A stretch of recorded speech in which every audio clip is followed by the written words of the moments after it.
নিজ হাতে উপার্জিত কামাই এটা পৃথিবীর শ্রেষ্ঠ কামাই, আলহামদুলিল্লাহ। পরিশ্রমের মাধ্যমে যে উপার্জন, এটাকে ইসলাম আমাদেরকে উৎসাহিত করে। শুধু নামাজ, রোজা, জিকির এগুলো নিয়ে ইসলাম আমাদেরকে করে থাকতে বলেনি। কোরআনিক অর্ডার হচ্ছে আপনার নামাজ শেষ, আপনি বেরিয়ে পড়বেন, কাজে বেরিয়ে যাবেন। ফাইদা কুদিয়াতিস সালাতু ফান্তাশিরু ফিল আরদি ওয়াবতাগু মিন ফাদলিল্লাহ। বিধানটা কার বলুন? আওয়াজ করে বলুন, বিধানটা কার?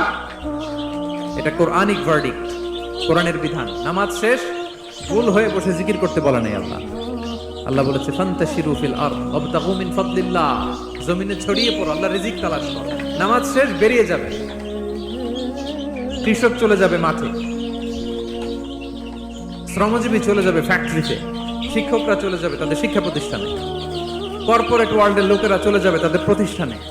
ডেভেলপমেন্ট করতে হবে, সিভিলাইজেশন করতে হবে। নামাজের পরে গোল হয়ে বসে থাকা চলবে না। কি ব্যালেন্স দেখেছেন ইসলাম? আজান হয়েছে তো মসজিদে আসো, নামাজ শেষ বেরিয়ে পড়ো, আলহামদুলিল্লাহ।